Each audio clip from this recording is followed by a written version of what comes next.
ଅନୁଲୋମ ବିଲୋମ କରିବା ପୂର୍ବରୁ ଆପଣ ଆସନ ପ୍ରତି ଧ୍ୟାନ ଦେବା ଉଚିତ।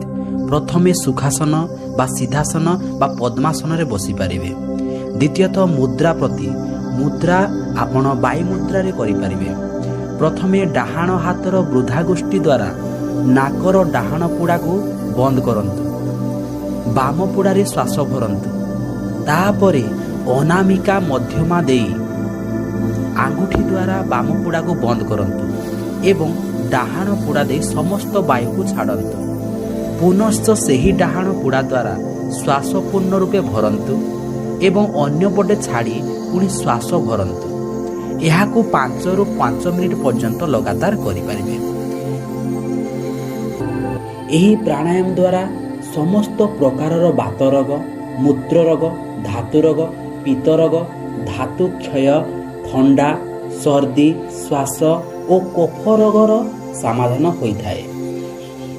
ମନରୁ ସମସ୍ତ ନକାରାତ୍ମକ ଚିନ୍ତା ଦୂର କରେ, ସକାରାତ୍ମକ ଚିନ୍ତାକୁ ବିକଶିତ କରିଥାଏ। ଶରୀର, ମନ, ବୁଦ୍ଧିରେ ଏହା ସଂସ୍କାର ଆଣିଦେଇଥାଏ। ଆସନ୍ତୁ ସମସ୍ତେ କରନ୍ତୁ, ଏହାର ଲାଭ ଉଠାନ୍ତୁ।